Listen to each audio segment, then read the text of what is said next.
Happy St. Patrick's Day, all you beautiful radio listeners. Thank you for dropping in on our little happy hour. If you're watching us on YouTube, here's a hand gesture just for you. You're welcome.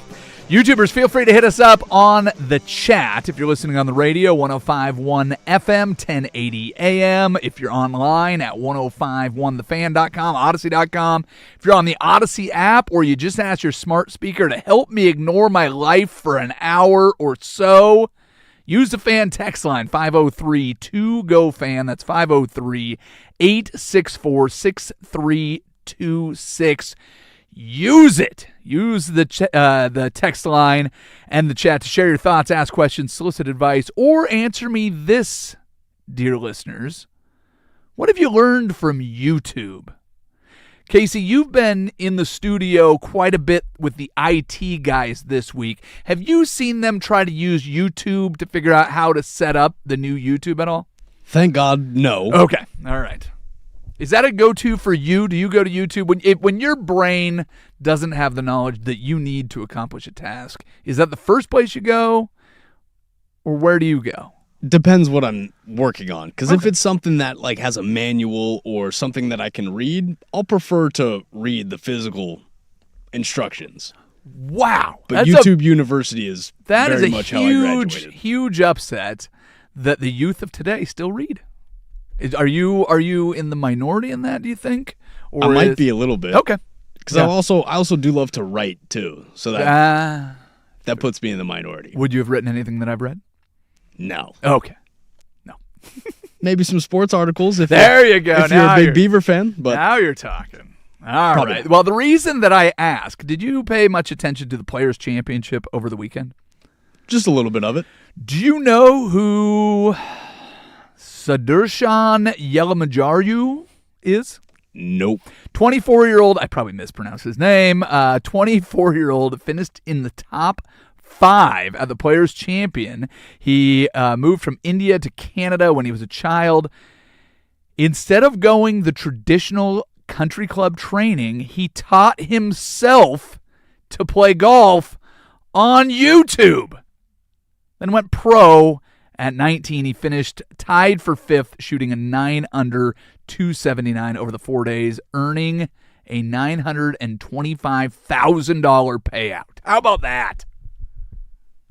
Do I need to start taking golf lessons from YouTube? I played in this tournament with a guy that claims he taught himself to play through YouTube, and he was, I don't know if he was as tall as me, probably pretty close to my size.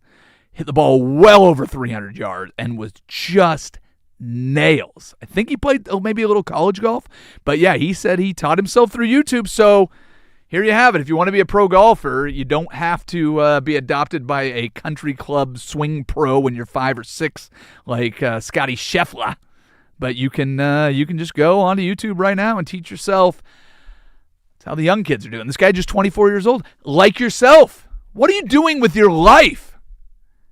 Well, I shot an 81 this weekend. So did you really? Yeah. Ooh. Where'd you play? Oregon City. Did you give yourself tips on the old YouTubes?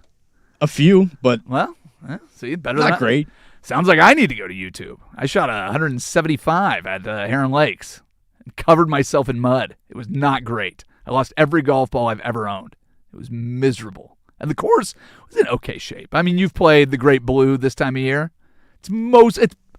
The playing surface is 97% goose poop, but, I mean, all things considered, I mean, a few plugs in the fairway, but it did not go well for me. Yeah, there was some water in some cups, but just made the putting more satisfying. Oh, the little bloop as it goes in. Yeah. Plus, then your ball's clean every single time that you start a new hole. It's a fair point. Well, listen, if you're not on YouTube to learn how to play golf, you're probably overpaying, and you're not going to get to where you want to be. So this guy needs to go and figure out how YouTube works first, and then figure out how to get my attention span to focus on a video, then learn how to play golf. I think I have more than one obstacle in my way of not being good at golf, but the adoption of YouTube may help, so we'll give it a try. You know what I need to do is put my kids in front of YouTube. Just put them on all golf videos.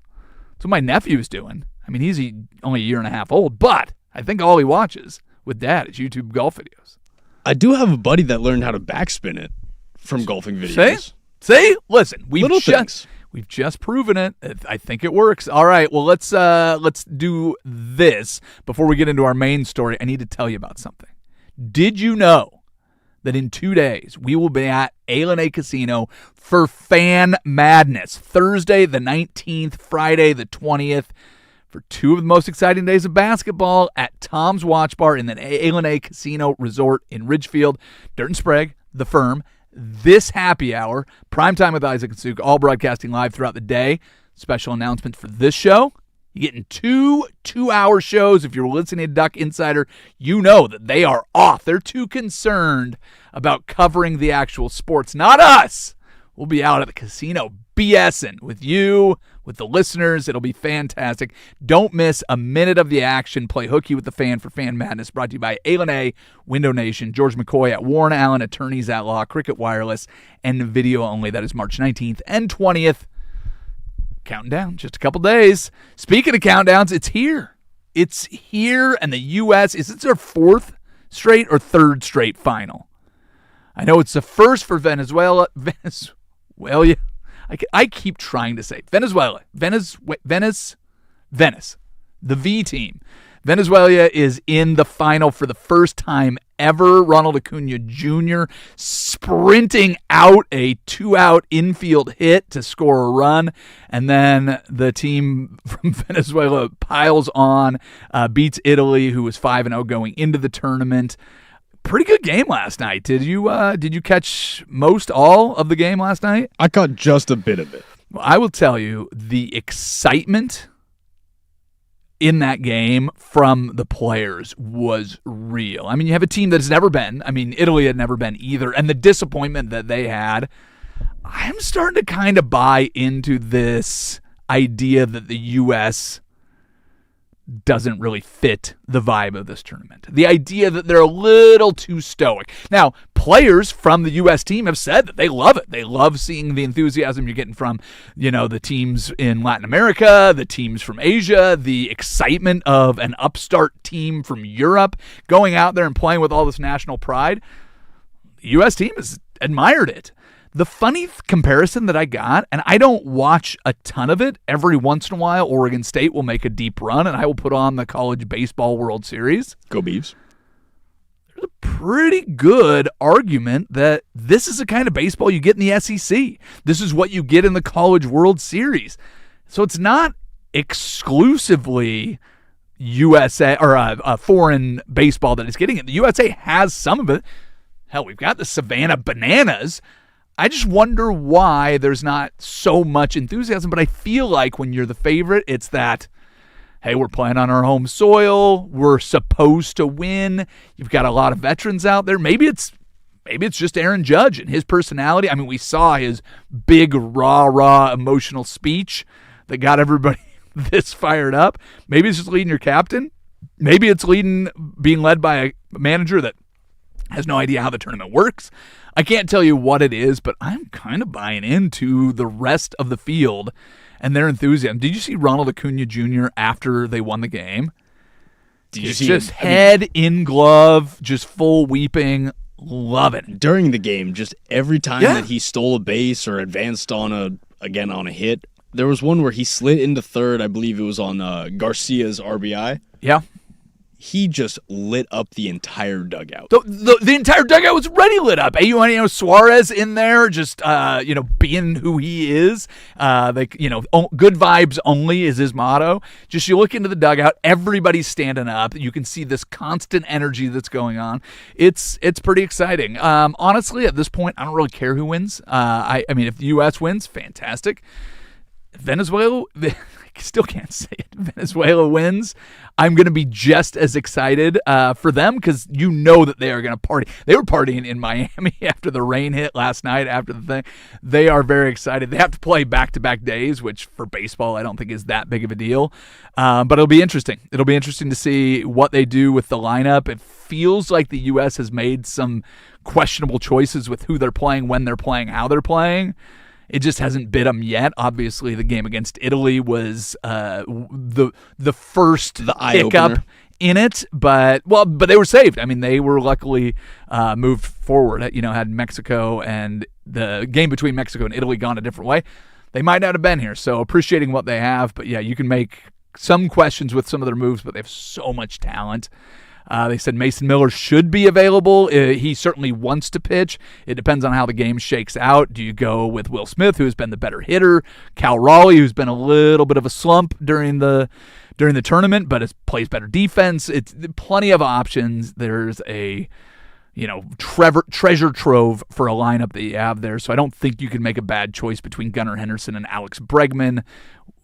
It's good problems to have if you're inadequate as a manager. It's a good problem to have. I picked Venezuela as the sneaky team to look out for. Well, I don't know why you wouldn't. I mean, you look at all the pros up in that lineup. I mean, they're definitely guys that are stars in the league, and it was a fun game to watch, man. And to do it with 2 outs, late innings, it just was one of those things where I think we were talking about it yesterday, you and I.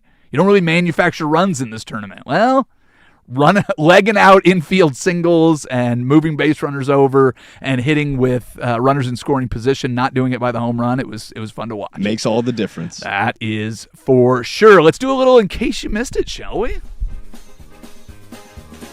In case you missed it, FIFA is reportedly negotiating with Iran to move their 2026 World Cup matches out of the U.S. and into Mexico, citing safety concerns over Donald Trump's recent comments. If you read this headline in 2006, your head would explode. In 2026, just another Tuesday. Don't worry about it, guys. We're good. So I read that, and it almost didn't catch my attention. That's how ridiculous the world that we live in has become.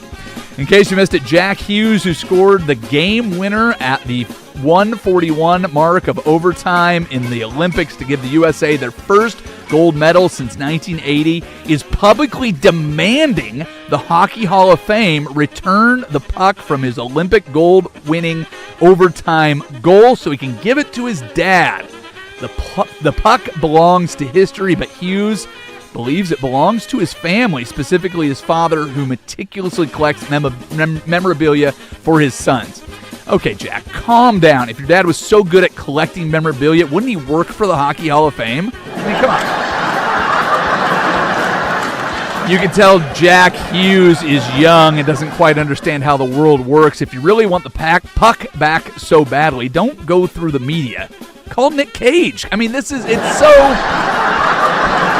There are things that are done. There are protocols that we need to take. Get Liam Neeson on speed dial? Yeah, well, was he in National Treasure? Come on. He's taken.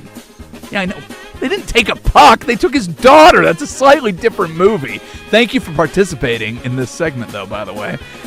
In case you missed it, newly added Steelers wide receiver Michael Pittman Jr. says he's beyond excited to catch passes from Aaron Rodgers in Pittsburgh. When asked for comment, Rodgers returned the compliment by saying, "Who?" instead of his usual "Who cares?" So that was actually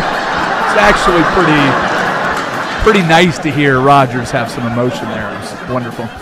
In case you missed it, defying the NBA's cancellation of a promotional night with a local strip club, Magic City, thousands of Atlanta Hawk fans wore the club's gear to a sold-out game anyways. The league attempted to squash the collaboration, and that only fueled a massive grassroots movement, turning the arena into a giant, unofficial Magic City tribute. Hey, man, I see this as a win. The NBA gets to stay wholesome. The gentlemen that frequent the club get to show their support of the arts.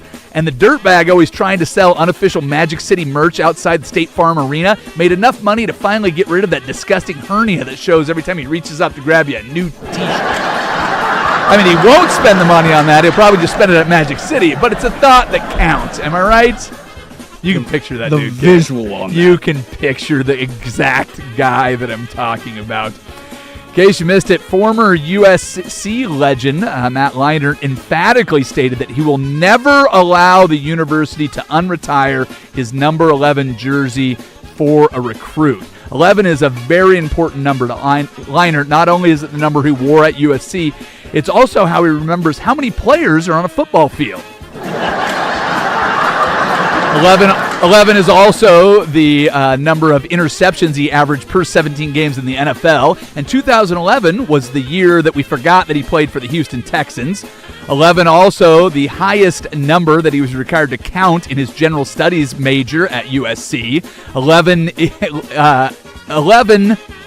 he likes 11 because it's the only jersey number you can read the same right side up and upside down. He also owns half of a convenience store, so that is nice. His favorite TV show is Stranger Things. His favorite movie is Fast and Furious 11, same as his 4 kids, which is 11 fewer than his fellow former Cardinal Antonio Cromartie, and of course, Matt Leinart has 11 toes. So it's you're gonna have to think this through next time you ask him to give up on that. USC, you bunch of dummies. And finally, in case you missed it, the latest Super Bowl odds have changed. The Los Angeles Rams still the clear favorite, while the Denver Broncos odds just jumped to 18-1 following the blockbuster Jalen Waddle trade. Meanwhile, Vegas has zero faith in Miami, setting the Dolphins with a win total as a dismal 4.5. This is their lowest projected win total since 1989. And Casey, if you don't remember, 1989 was a dark year for the franchise. That was the season that the Dolphins lost a team bet and had to play all of their games without pants. So it was kind of a, I don't know if you remember that. You probably weren't around for that, but pretty. Is that really? No, that's not real. What do you? Okay. Some of these days. Some of these days. All right. Thank you to our studio audience for listening along to that very stupid segment. At 2:30, we're going to play the game play-by-playback. We'll listen to playback calls from the weekend that was, and we'll try to see how those predict the future. But right now, we need to talk a little Seahawks scheduling controversy. We've got some free agent moves, Blazers results, Blazers get another win, and then some more moves in NFL free agency. We do all that in the Daily Buzz. It's next. It's Happy Hour on 105.1 The Fan. Plan on flying?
I don't even know if it's a he or if it's a...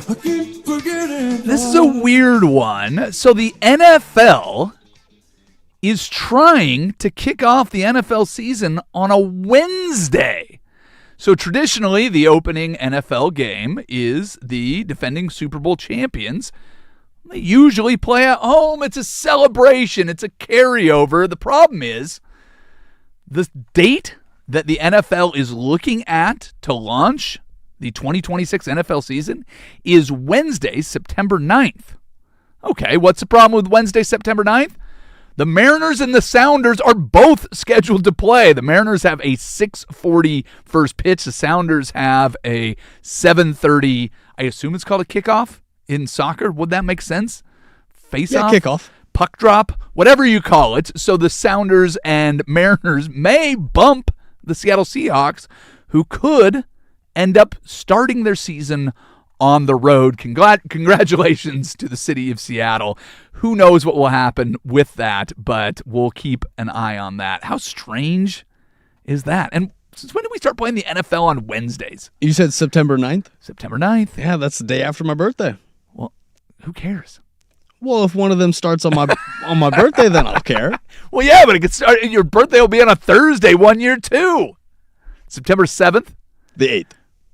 Oh, damn. Yeah, you literally just said that. So September 8th, remind me when we get closer because I will forget. There is pretty much a 0% chance that I'll remember that.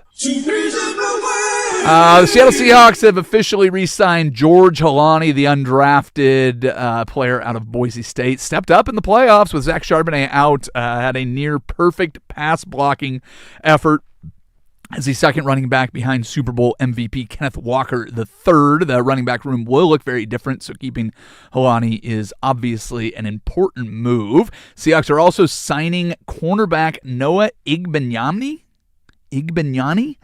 former first-round pick. He was most recently with the Colts. Hasn't lived up to the first-round draft position. He's played in 32 games, 17 career starts, racked up 119 tackles with just 1 sack, 2 fumble recoveries, and an INT. He said he had an opportunity to sign with Seattle last year, but didn't take it. Now he's obviously very excited to go and play for a team that is coming off of a Super Bowl championship.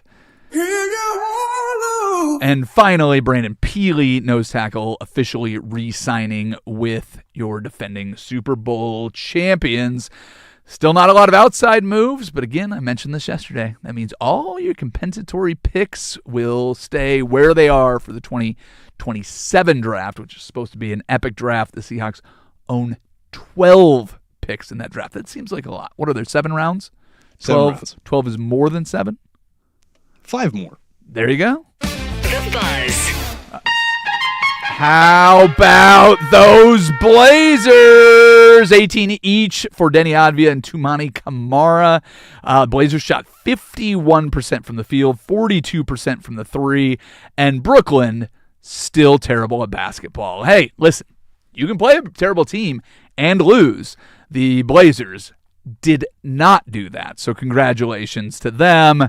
I still don't have any faith that you'll do anything as we get closer to the end of the season and the play-in tournament, which you'll probably end up being in only because the teams around you are so terrible and have no desire to be in that tournament. But an early exit, I think, gives you a long shot at a lottery pick, so just keep doing what you're doing. Appreciate you beating a really, really, really bad team.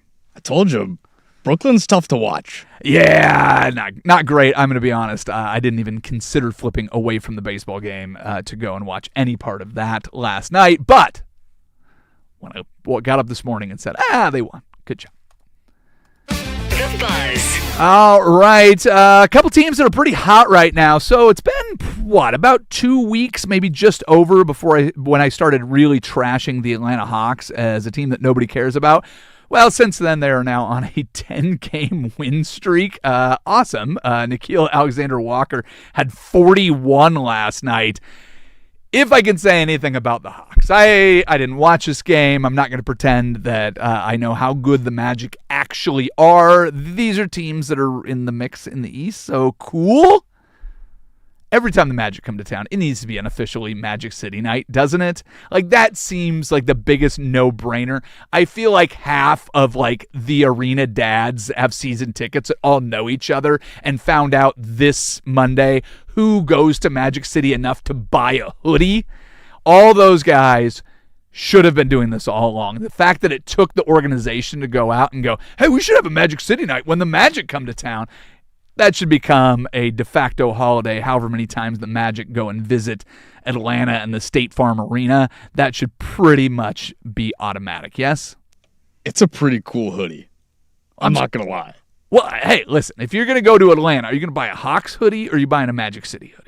It's got the Hawks logo on the shoulder. Does it really? There you go. See, and it feels very much like it's, if you know, you know. If you don't, it's not going to offend anybody. Like, just roll with it. But yeah, that the fact that last night turned into a unsanctioned party for Magic City, cool. But now I feel like every time the Magic come to town, this will happen. And you always wonder if Atlanta playing well against a team traveling to town, you always wonder when their flight landed. Did they have a chance to hang out last night? Because I feel like that improves got your in odds. the night before. Yeah, you never know. But I would, if I were a gambling man, that would be the first thing I would do if I was betting on or against Atlanta. It would be like, well, what was the travel schedule for the opponent here? I wonder who catered the event. Do you smell lemon pepper on their breath? The Buzz. Speaking of teams that are hot, Luka Doncic, 36. The Lakers have now won 6 straight. I only bring this up because I have a question for you. Do you consider Luka and LeBron and Austin Reeves enough of a triumvirate to be any problem in the Western Conference playoffs? It's just a curiosity for me. I don't know that I'm rooting for it. I don't know that I'd be mad at it either. It's a very different look for the Lakers than the teams that I hated for most of my life. I'm curious how we feel about the Lakers. Luka is number 2 all-time in postseason scoring. Come on, talking about Luka. I'll get to LeBron. Patience. I know you love this song, but be patient. I don't think I'm very confident in them at all. No? No, part of me thinks that Austin Reeves plays really well when Luka doesn't. When Luka plays really well, LeBron doesn't. And then when LeBron plays well, Luka doesn't. So Okay. I don't think they can put it all together. 6 straight, something. I don't know that it's nothing, but we'll see what happens with the Lakers as we get closer to the postseason. Anybody that disrupts the apple cart makes it fun for me. If it just ends up being chalk all the way through and you end up with Spurs, OKC, I think that's a great series. You end up with one of the top 2 teams from the East. I think it'll be fun. The NBA playoffs has potential for some upsets, but usually the best team wins. I don't know who the best team is between Oklahoma City and the Spurs. They're head and shoulders above the rest of the conference from a record standpoint and what feels like what we've seen over the last couple months. Eastern Conference, it feels like with Jason Tatum coming back, you've got 2 at the top. James Harden's move over to Cleveland Boston, could make things Detroit, interesting. or Cleveland. Yeah, so it's going to be interesting either way. But you throw LeBron and Luka just going on a heater in the postseason, doesn't make it less fun. I'll say that. The Buzz. Let's do a quick bounce around the NFL. A couple wide receivers in new places. Jalen Waddle is traded from the Dolphins to the Broncos. This is a big move. 26 first, third, and fourth round picks. Waddle is due $41.2 million over the next 2 seasons. That'll make things a little bit easier, one would think, for Bo Nix, as long as his ankle stays in one piece. And then Hollywood Brown is now an Eagle, so leaving the Chiefs and going to the Eagles. He has been signed to a deal worth up to $6.5 million. 49 catches, 587 yards, and 5 TDs last season. And I think that's everything that I had to get to before we walk over to the George McCoy at Warren Allen Sports Desk to see what we have. First on the fan, the NCAA All-American First Team has been released, and using just the names and the schools of these players, without looking at any stats, I want you to predict who's going to have the best tournament. Oh, okay, this is fun. I'm actually concerned. I was looking. I do some preparation for this show. I don't know if it shows all the time when you listen to it. Like, it may not be obvious. I think at some point in the next 2 days, it's going to be unavoidable, this tournament. So I might have to dig down and see if I can put together some cockamamie explanation for why I think what will happen.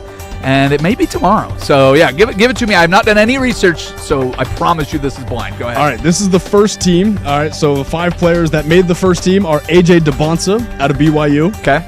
Yaxel Lendenberg out of Michigan. Nope. J.T. Toppin out of Texas Tech. He's also injured. Is he related to Obi Toppin? Yes, he is. Okay, yeah. But he's injured, so he doesn't matter. Cam Boozer, Duke. Yeah. Son of Carlos.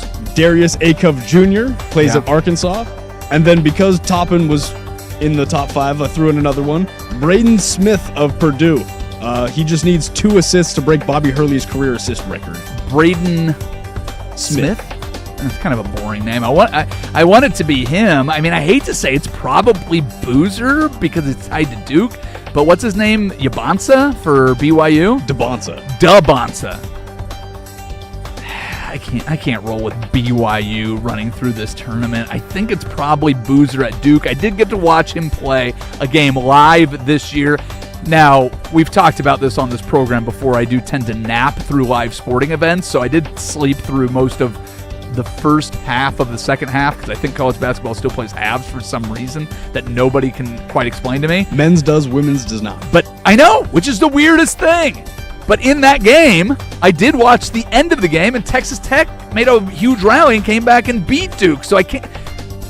You get that bias of going, well, when I watched them, they couldn't finish it. So I don't think Duke's going to finish it either. Give me another. Who's the guy for Braden Smith? Let's go with Braden Smith and Purdue. I did watch without the sound on somebody saying that Purdue should be in the final somewhere. Got the Boilermakers. So I'm gonna go with the Boilermakers. It is the only one that is also an alcoholic drink that is dropping a shot into a beer. I'm down with that. So let's go Boilermakers and Braden Smith. And I do not like the name. I do not like the Boilermakers, but I do not like the tournament either. So here you go. That's a great name. It's a great pick. It's okay. And for more sports scores and stories in 30 minutes, I'm Casey Smith from the George McCoy at Warren Allen Sports Desk. Hurt and missing work? Insurance companies acting like jerks? Don't call your mom. Call George McCoy at WarrenAllen.com. Your home for Seahawks football. The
dog, sorry. Stayed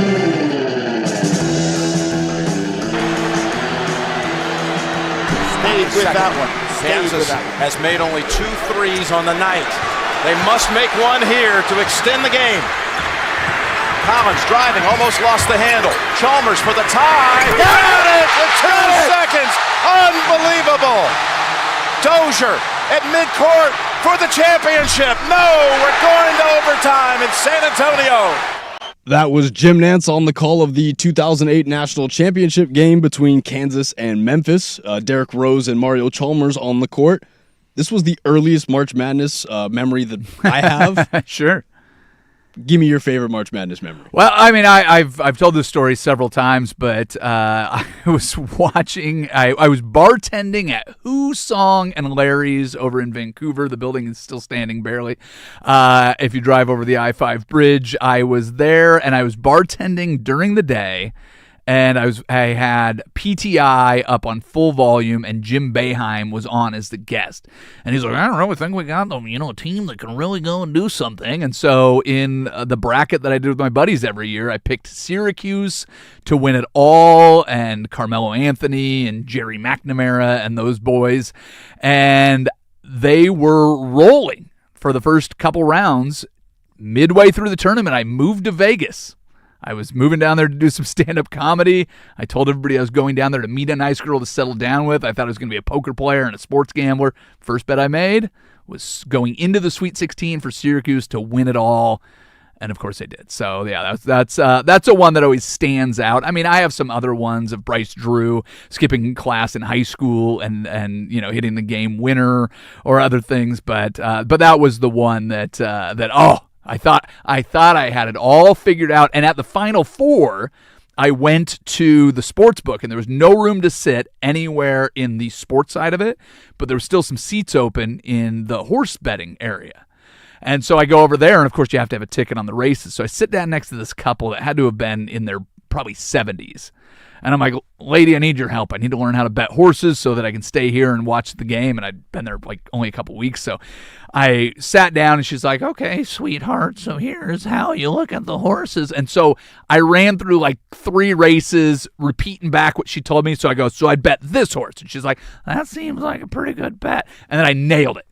Didn't actually go up and place a bet. Did that 3 or 4 times in a row. Went up and bet all day and did not win a single horse. And that was when the big dream of becoming a sharp slowly faded away as the few dollars that I had saved up to move down there dwindled away as I watched my $10 ticket or whatever the hell I put on Syracuse win me like $25. Yeah, that was the beginning of the end for my sports gambling career. That's a good one. Yeah. 54-35, Portland in front.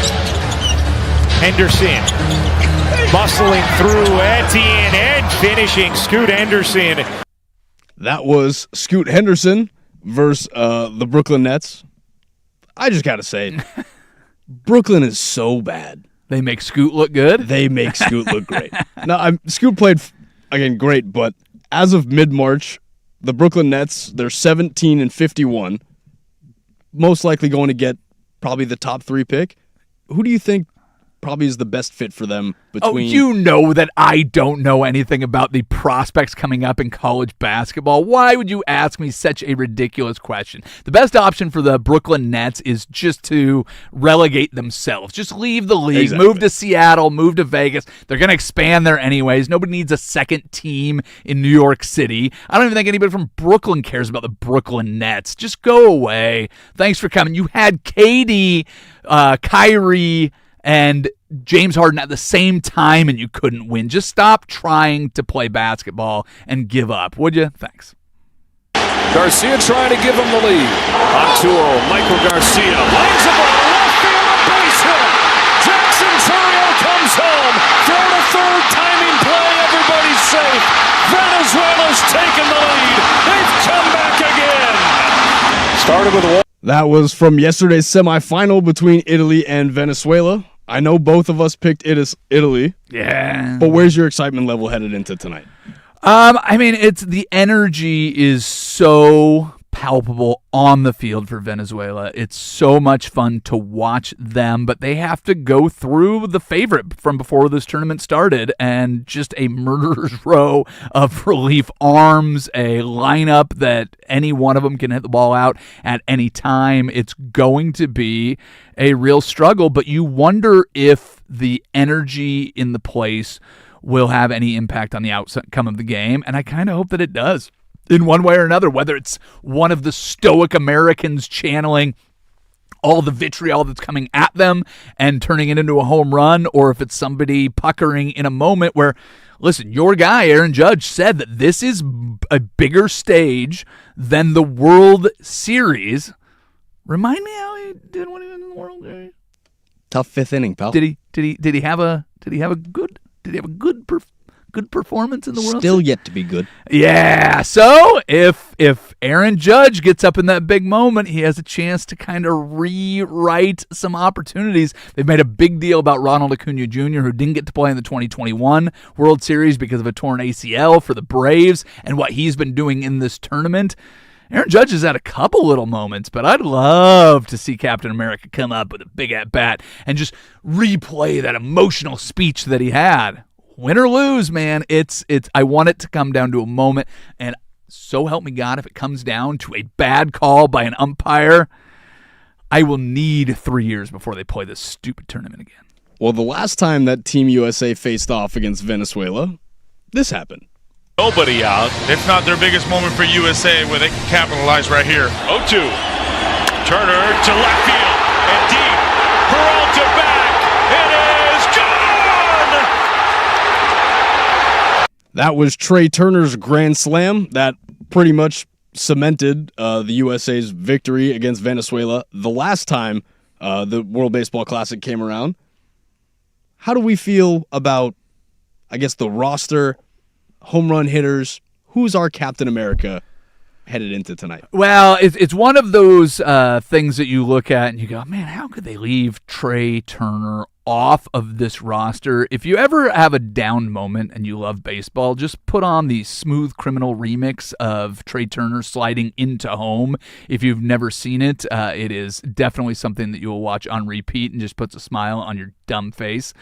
Right now, I don't know that there is somebody that is jumping off the page. Paul Skeens obviously getting his flowers for a great starting performance. Mason Miller may end up being the guy that gets put out there at the end again, chucking it 102, 3, 4 miles an hour. Makes it pretty interesting. If you get a game like you had against the DR where it's a 2-1 game in the late innings, it may be your closer who has the strongest arm in baseball. But I wouldn't be upset if Bobby Witt Jr. made a couple more spectacular defensive plays. One of my favorite things to watch in baseball is great defense. If you had Gunnar Henderson go out and do what he did again, Roman Anthony had a big home run the other day. I'm okay with it being a collective effort from the pitching staff. I don't need it to be a high-scoring game. If it's defense and pitching that wins it for the U.S., I'm okay with that. Barlow comes back to it. Dylan Howell has it. Dribble into the front court. Howell. Throw it up to Mayan. Got it! It's a buzzer! Are you kidding me? Mayan Akpan at the buzzer! Unbelievable! South Medford 56 to Wallenton 55, and the Panthers do it! Are you kidding me? Mayan Akpan, how do you do? In your life! That beautiful call came from South Medford's win over Tualatin in the 6A girls basketball semifinal. Maya Akpan with an incredible tip-in with 5.3 seconds left. That wasn't the final? That was the semifinal. Wow. But what a call. Oh, my God, what a call. You can say what you want about, the great voices of the NBA or, the best players. LeBron James was projected to be the greatest basketball player when he was 16, or Bryce Harper out there. You got to remember that this time of year and the tournament and all of the sports that happen across this country, there are these moments. It will be the biggest moment in somebody's life, at whatever level it is. One of my favorite things about the NCAA tournament there's a distinct body type, or maybe a few body types that you see in the NBA. There's not a lot of guys that don't fit one of the few molds that you have.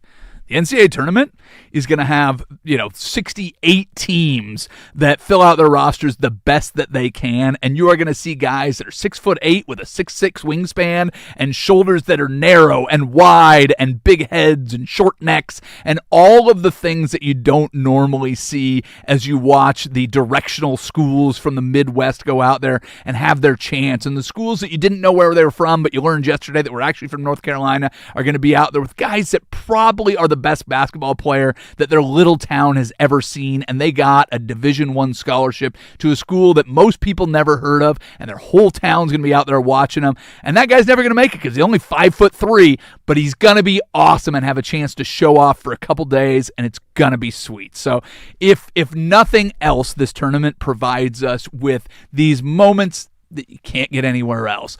That call and those tournaments around the state, those are going to provide memories that somebody will have forever. We got the opportunity here to call a couple high school football championship games, and personally I got to call Union in Southwest Washington winning their first and only, I believe, state championship, and then I got to call back-to-back state championships for Hawkinson. One of the Hawkinson coaches, the offensive coordinator, and the father of the 2 MVPs, brothers won it in back-to-back years as seniors, won it. That was one of my high school football coaches. And he called me and said, "Hey, can I get a recording of that?" I don't know if he ever listens to it, but yeah, I was happy to be on the call and do that. And it's one of the things that I look back on that this job has afforded me to do, and I hope they enjoy that call. I certainly did not have a moment nearly as glorious as that young man. That is what basketball provides too, is just, we talked about this the other day, just wacky finishes that elicit that kind of emotion. It's fantastic. We need to get to one more for the road. We do it next. It's Happy Hour on 105.1 The Fan. The Fan.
If you're not on the road, you should be on the road on your way out to the Front Row Bar and Grill off Embry Road in Hillsboro near Hillsboro Stadium. That's where Isaac and Suk are getting set up to do prime time. Very quickly, Mr. Smith, what are people saying on the text toy and YouTube chats that we need to address? Got a lot of people saying that they're YouTube mechanics.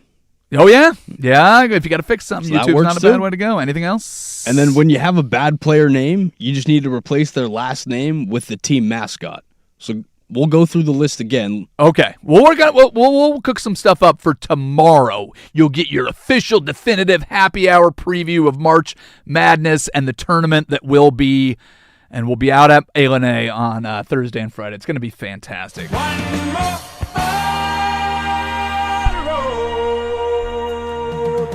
All right, so I kind of love this. Two brothers in Massachusetts are towing around their own Irish pubs that you can rent for your own parties. Are you kidding me? Apparently, this is a pandemic business. They got a 20-foot trailer and turned it into an Irish pub that they can roam around New England and bring it so you can rent it out for your own private parties. I'm sorry, if this is not booked out for the entirety of the NCAA tournament every Thursday, Friday, Saturday, and Sunday, I would be shocked. I want to get these guys on the horn and figure out what they can do. I know that Isaac and Suk are going out on St. Patty's Day to a pub, and that's fantastic. Imagine if you could have the pub come to you. Let's go. I want to be a part of that. All right, ladies and gentlemen, thank you very much for listening to the program. Casey, thank you as always. And, of course, thank you, Isaac Ropp. We're all done for now. Happy St. Patty's Day. Bye-bye. There's something you forgot.